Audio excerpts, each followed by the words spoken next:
Shalom Chaverim, Shalom Jedidim. Välkomna till denna festliga tillställning.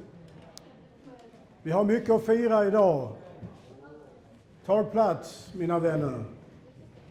Vi firar 250 år av judiskt liv i Sverige. Och vi firar 115 år av KKL-JNF, Judiska nationalfonden.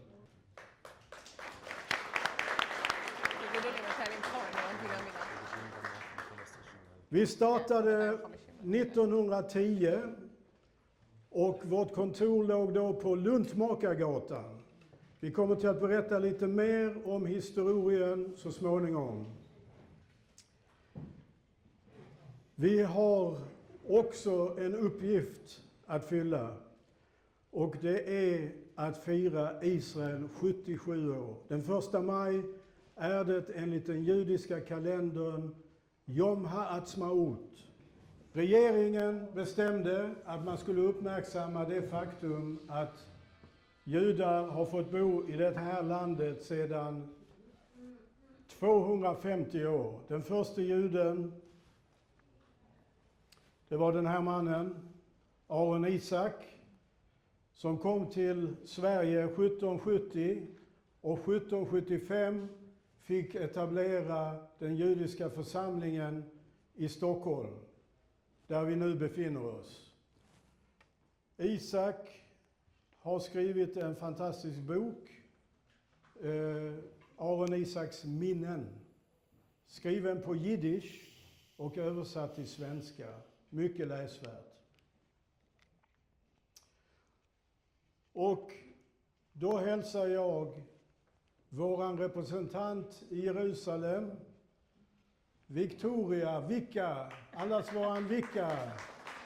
Välkommen. Vicka är min huvudkontaktpunkt i Jerusalem. We are so happy that you are here, Vicka. Thank you. Finally. I am. The stage is yours. Thank you. Thank you, Max. Thank you for the kind introduction. I'm really excited to be here. So my name is Myrav. As Max said, I work at KKL-JNF Israel. I'm the desk director for Sweden and the Nordic countries. I work for KKL Israel for over a decade. I used to work in international relations and government relations, and now my focus is research and development. I want to tell you a little bit about KKL Israel, Jewish National Fund. As you know, in 1887, the idea of the state for the Jewish people was created. The tool to make it happen is KKL Israel. On the Fifth Zionist Congress in 1901, they actually founded KKL Israel. The purpose of it was to purchase land for the state of Israel, the future state of Israel. And they did it by collecting donations in the blue box that you all know and you can see here on the side. They used this money to start and plant trees to afforestate the future state of Israel. The first forest that they planted is the Herzl forest. I think it's very appropriate. And the state of Israel was established in 1948, thanks a lot to KKL-JNF's work. In 2012, from fundraising and from land purchase, we could have bought more land and developed it for the benefit of the state of Israel. As you can see, KKL-JNF is one of the oldest environmental organizations in the world. We exist for over 120 years. We work with the UN. This is a conference that we participated in. We work on issues like climate change, forestry, fighting desertification, water, and much more. This is a picture from 1945 here on the left side. You can see that the land is barren. There are no trees, no shade, nothing. Thanks to KKL-JNF's work, you can see on the right side a picture from 2005. The place is green. It has shade. Oh, thank you. Thank you. And you can see a prospering community living on the right side corner. Unfortunately, now during the war, this area was badly hit by the terrorist organization Hezbollah when they fired rockets, so a lot of the forest was burned down. This is a picture from the Negev. Iran is in the Negev. This is a very arid area. There are basically no rain there, and when the rain falls, it comes very quickly. So KKL-JNF actually developed a technique. It's called limens, where they collect the water so the trees can grow. This is technology that we share with other environmental organizations and other countries. We work worldwide. We have offices in Sweden, of course, but all over Europe, in the US, in Latin America, in Australia, and in 41 countries, as you can see here. And here is Sweden. We also have cooperation with the countries we don't have offices in. We exchange knowledge, we sign memorandum of understandings, and we try to make a better world for everybody. I want to show you a short film about the projects that you made happen. This is a film. We came to celebrate 115 years of beautiful project and cooperation between Israel and Sweden.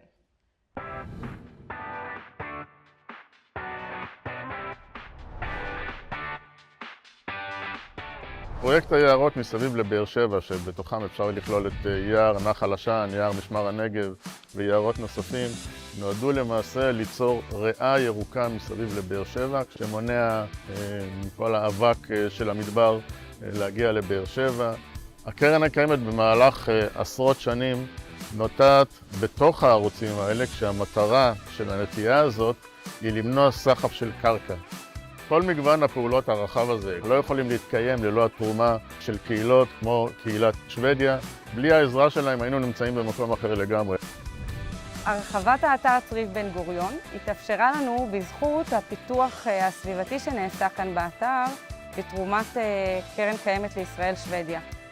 בשנת 2015 הקמנו תערוכות אינטראקטיביות שמאפשרות לקהל המבקרים להכיר את האישיות של בן גוריון, וקרן קיימת לישראל תרמה לפיתוח האזור, השטח, השבילים, הקמת השילוט, לקראת פרויקט הגינון הנרחב שעשינו כאן באתר.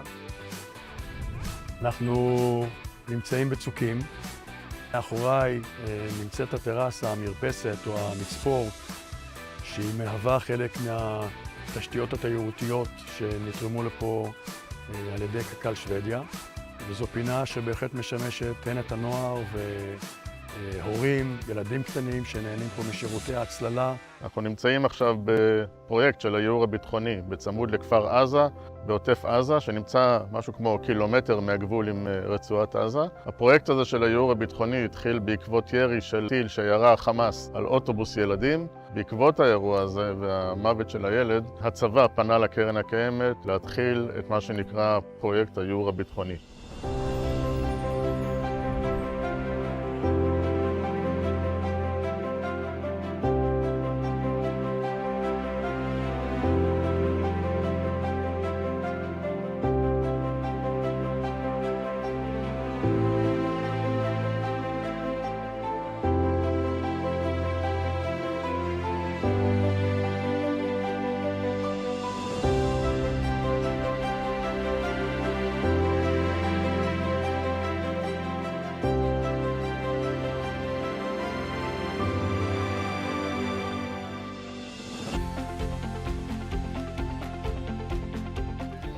אנחנו נמצאים כאן ביער צורעה, למרגלות הרי ירושלים. אנחנו מתקשרים אל הסיפור המקראי של שמשון. יש כאן מרכז הוקרה לתרומות משוודיה.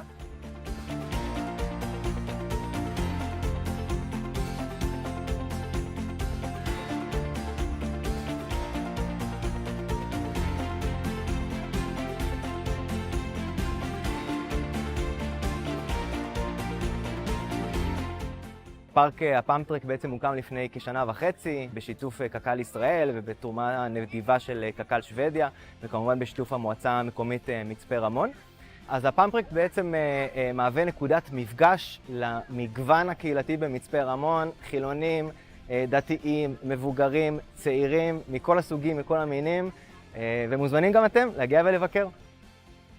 אנחנו נמצאים עכשיו בשכונת גילה בירושלים, באחד מהפרויקטים המיוחדים מאוד שקרן קיימת ביצעה. קק"ל פיתחה ריאה ירוקה שלמעשה הייתה מזבלה, שטח נטוש בפאתי המוסד הנפלא הזה, בית הילד, והפכה אותו לפינת חן ירוקה לרווחת הילדים. בשם הילדים ובשם קרן קיימת והנהלת בית הילד, אנחנו מודים מאוד לקק"ל שוודיה על היכולת להקים את גן המשחקים הנפלא הזה לילדים של בית הילד.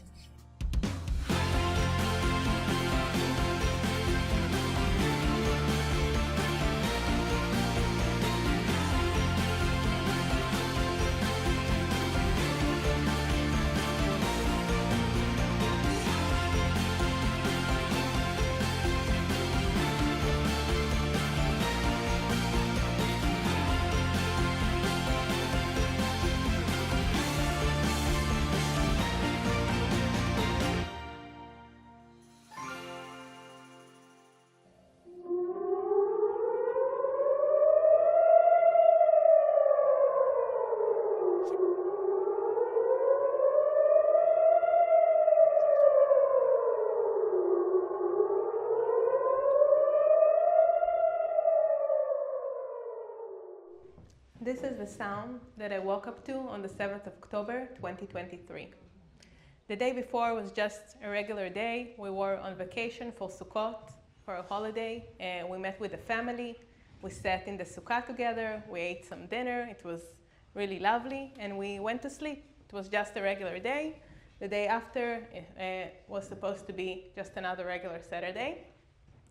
The time was 7:30 in the morning when I heard this sound. I didn't really understand what is going on. I yelled to my husband, Asaf. I asked him, Asaf, what is this? And he told me, it's tseva adom, code red. This is the words that we use to say that we're getting attacked by a missile. So I ran out of bed in my pajamas. We have 2 children.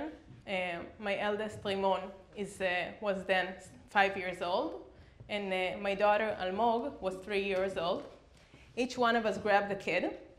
We don't have, unfortunately, a shelter inside our home, so we needed actually to go outside, run 2 flights of stairs, get inside the storage unit, and then go inside the shelter. In Jerusalem, we have 1.5 minutes to get to the shelter. We're lucky. In some places, they only have 10 seconds. The only thing they can do is basically lay down on the ground and pray. As you can see on the left picture, we didn't have basically anything in the shelter. We only had the baby stroller of Almog, of my daughter. We understood that this is not going to be a short thing, so we started bringing things inside the shelter. That day, we ran to the shelter, I think, like 10 times over the day. I remember that afterwards, Almog, the girl, my little one, she was afraid to be by herself. She was already potty trained by then, and I had to take her to the bathroom. She wouldn't go by herself. Rimon, my eldest, 5, he already used to go to bed by himself. He was a big boy. And afterwards, he told me, Mommy, I'm scared. I don't want to go to bed by myself. So I needed to come and sit with him every night before he fell asleep.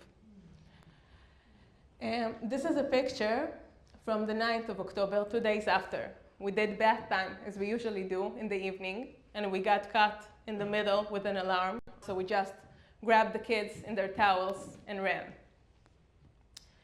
We didn't have any school or anything for 3 weeks at all. On the 7th of October, Hamas, the terrorist organization, fired at us 4,000 rockets all over Israel. They killed 1,600 people on that day and injured 5,000 people. The situation went on for these 3 weeks, and after 3 weeks, we understand that this is not something that's going to end soon, unfortunately. So we started trying to get back to normalcy. This is the class of my daughter Almog. She has in the class 30 kindergarten kids. We came back to the kindergarten in capsules, like we did in Corona days, if you remember. So half a class came on one day, and the other class came on the other day. So basically, we were at home with the kids. My eldest, Ramon, didn't have kindergarten at all, because they didn't have a door for the shelter, and they couldn't make it on time. This is a picture from the first Iran attack. It was 1:56 in the morning. We had to wake up the kids and run with them to the shelter. As you can see, they're not happy. The second Iran attack happened in October. Iran launched at Israel 200 ballistic missiles. On the picture here, it looks like nice fireworks. But if you can see in the picture below, this is one ballistic missile. And this is a missile that didn't explode. You can imagine if it's armed and it does explode, it will leave a huge crater. Nobody can survive that. This is a picture from a month ago. The kids went on a school trip. We love in Israel traveling in the forest. We love nature. They wanted just to have fun with our kindergarten.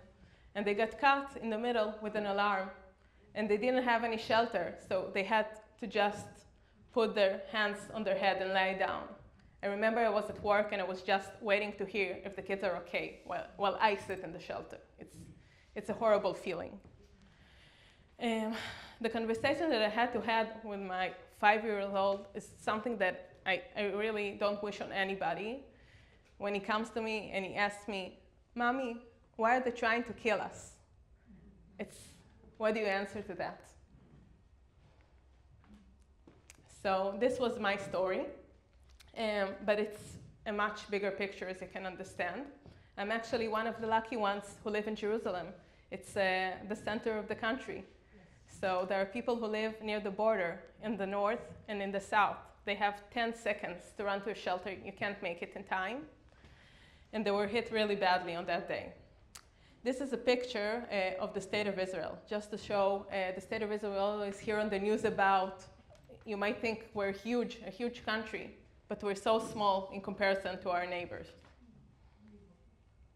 This is a map of the border, the Gaza Strip border. You can see Ashkelon, Sderot, Netivot, all of these communities live 10 kilometers from the border. And we have communities who live 2 kilometers from the border, like Far Aza, here, and Yoz here. On that day, they broke down the fence, and they came inside their homes. They burned them down alive. They killed them, they raped them, and they kidnapped them. 2 kilometers, you can do it in about, I think, 15 minutes by foot, and 7 minutes by car. When you're kidnapped, you're in the heart of Gaza. KKL-JNF was actually one of the first organizations to help those people in need. I want to show you a quick movie about what we did and what projects we made for these people to help them.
So as you saw in the movie, KKL-JNF invested 78 million NIS. It's around 200 million crowns.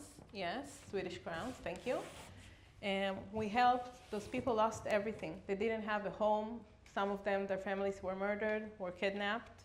KKL-JNF helped with housing for them, with transport. We supported the 9 local councils where these people live, so they can buy them food, so they can buy them clothes, things that you don't even think about. Those people didn't take their medicine, anything. So just emergency aid for these communities so they can just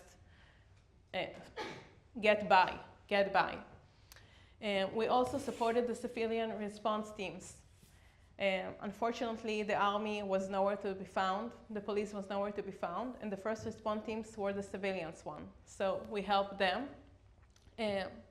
We also helped with respite activities for soldiers. When they're out fighting, sometimes also they need a little bit of rest, so we help with that. We also helped with the purchase of 18 ambulances, 10 million NIS. Those ambulances, if you saw on the news, when they released the hostages, this is the type of ambulances that they used. And some of the projects that you made happen from KKL Sweden's donations. So first of all, the support for those 9 localities. And the second project, the restoration of the Be'eri Watchtower. This project, you helped build it in the first place. They used this tower to watch over the forest, to spot forest fires quickly to put them out. The terrorist organization, Hamas, used kites with explosive devices to burn down the forest. So they used it to put it down quickly so the whole forest won't go. And on the 7th of October, when Hamas came, they took over the tower, they slept in it, they used it, and afterwards they burned it down. So thanks to your help, they're now finished rebuilding the tower. It is a very important project for the region, so the forest won't burn down. The community of Nir Oz, as you saw, they live 2 kilometers from the border. It's one of the communities that was really badly hit on that day. They lost everything, and that includes all of their equipment for agriculture. These are farmers. If they don't have equipment to work the land, they can't rebuild their community. So thanks to you, we bought agricultural and landscaping equipment for them to work on their avocado fields. And you also supported the Sderot Resilience Center. This is a trauma center. You helped provide sessions for children, for families that were hit on that day and also beforehand, because unfortunately the situation goes on for a long time. I want to show you the Be'eri Watchtower and the projects so you can see by yourself.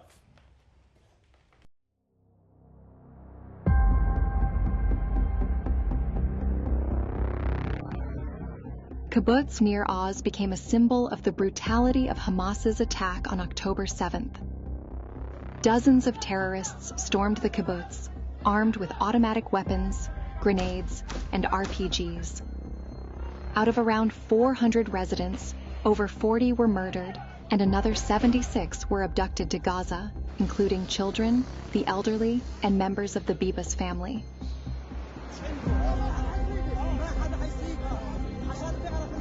Around 80% of the homes in Nir Oz were burned or severely damaged.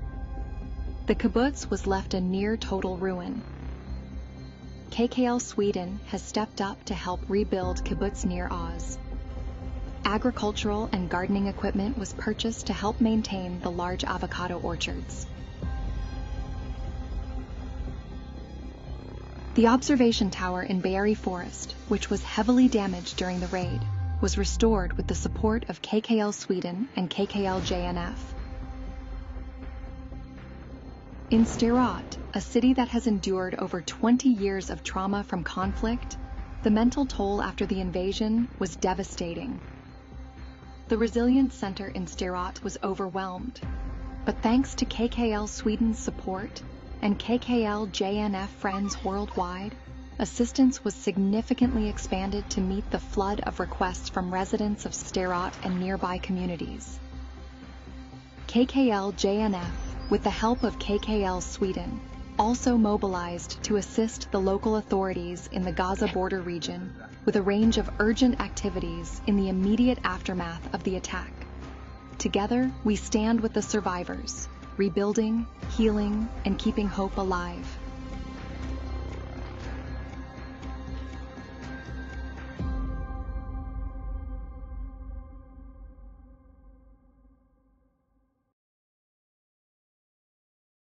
So really, I want to thank you for helping us in our time of need. All of this was thanks to you, made possible. Thank you. And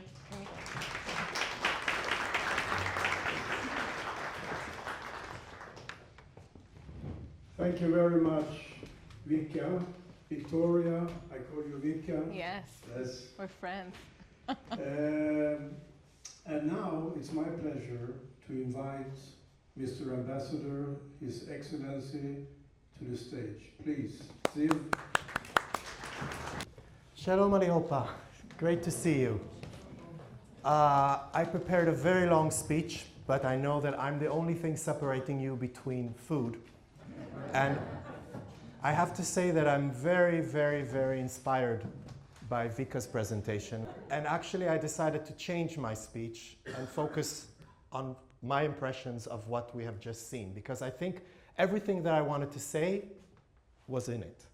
And it's amazing. First of all, the fact that we are celebrating today 250 years of Jewish life in Sweden and 77 years for the independence of the State of Israel, but 115 years of Keren Kemet Israel here in Sweden. You can see that this is in the middle. Okay, not really in the middle, but the idea that before the creation of the State of Israel, you had the blue box. The idea that the Jews abroad are helping us create the State of Israel, that we need to purchase land, that we need to have the legal mechanism to make that work. That is the basic of Zionism.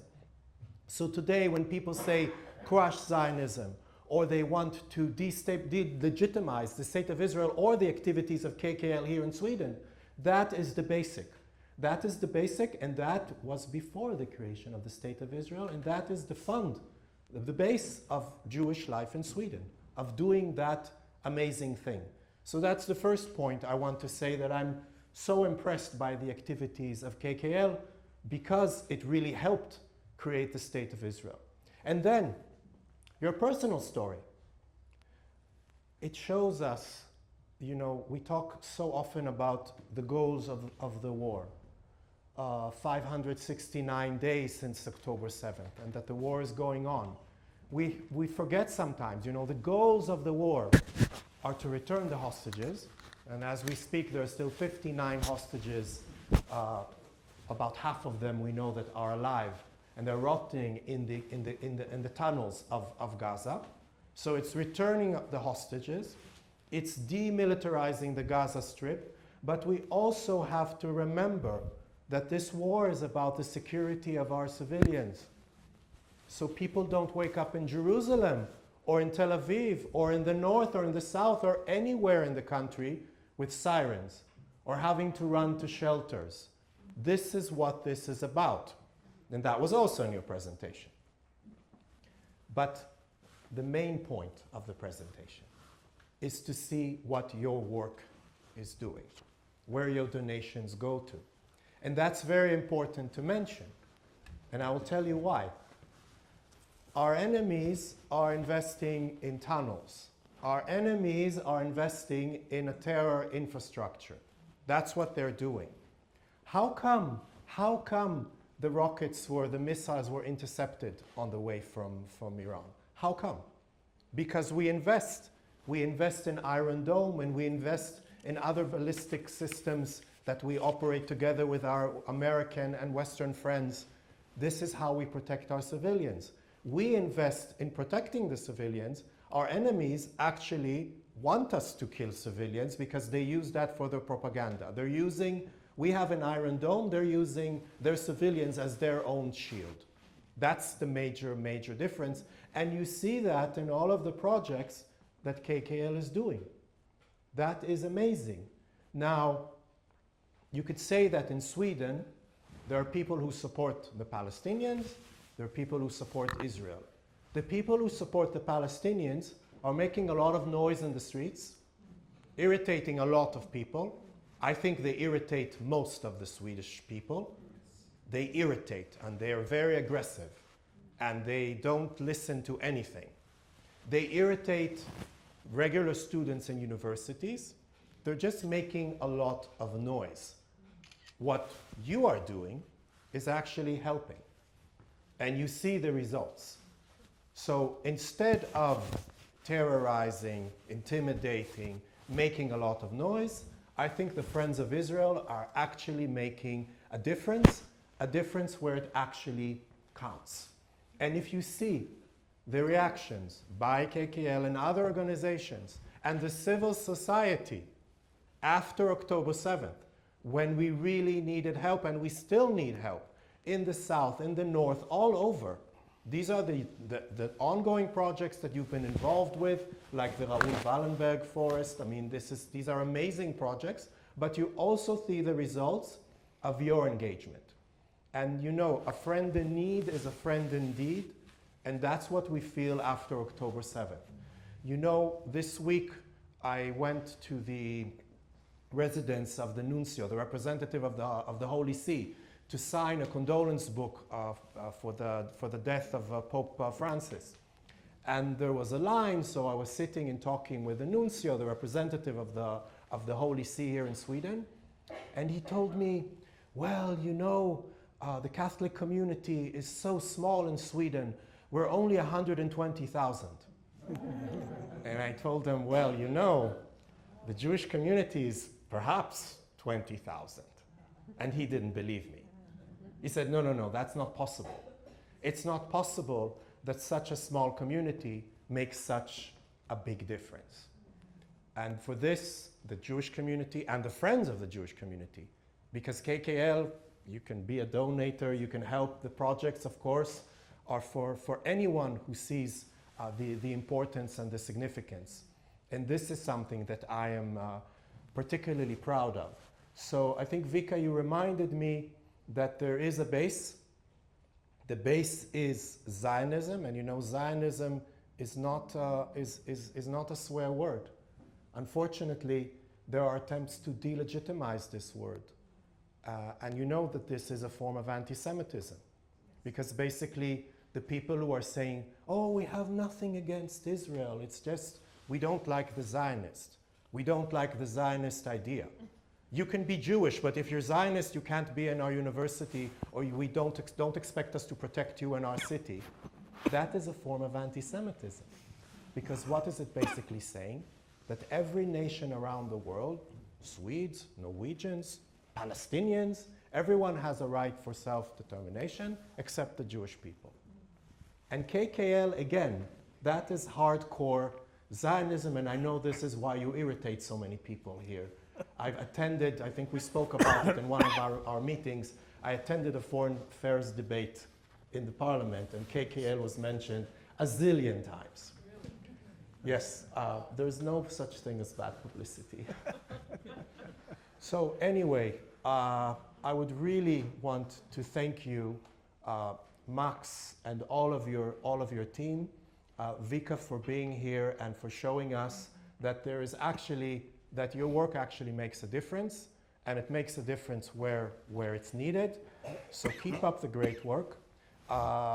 When we celebrate 500 years of Jewish presence, of Jewish life in Sweden, and that's going to be 250 plus 77, make it quickly for me, but more years for the independence of the State of Israel, and thank you for all of your amazing work.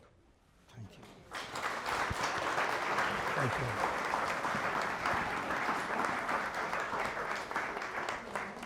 Thank you very much, Ziv.